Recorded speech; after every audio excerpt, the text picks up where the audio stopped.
Her er motrapfælden, som er lavet i over 30.000 eksemplarer her i Danmark. Først så tager man spydet ud, som sidder inde mellem toppladerne. Spydet bliver brugt til at finde gangen. Når man spænder den, det gør man sådan her, så er der en udløserplade inde i midten. Og den udløserplade, jeg kan lige vise her, når jeg spænder, så går udløserpladen ned, samtidig med at benene de går ud.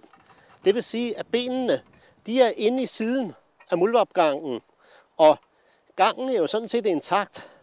Udløserpladen, den så vi, den gik ned, og jeg kan lige vise, når jeg sætter spydet ned ind under her, det svarer til muldvarpen, der kommer, og ved under pladen og løfter, så smækker den. Her imellem to muldvarpskud, der må være en gang. Der sætter man det spyd ned i jorden med kort afstand, indtil man finder gangen. Bum, der er gangen. Så tager jeg lige og tjekker, hvor dybt bunden af gangen er i forhold til fælden, så man ligesom fornemmer, hvor dybt den skal ned. Når man så har dybden, så trykker man jorden ned i gangen i cirka sådan en slidse. Sådan så er fælden,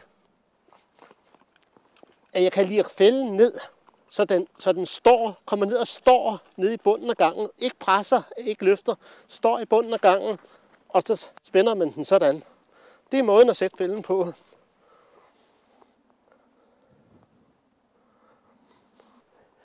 Ja, jeg burde måske lige vise, at hvis nu man har den her fælden herude, så på afstand, der kan man jo så se, når den ser ud her, der er den klar til at fange. Nu skubber jeg her i stedet for, at det er nedefra. Hvis den ser sådan ud, jamen så er den smækket. Det vil sige, at man kan kigge ud af vinduet og se, når muldvarpsaksen, den er klar til at fange.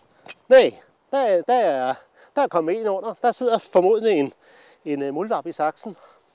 Det er en let måde at gøre det på. Ikke noget teknik eller noget. Simpelt og virksomt.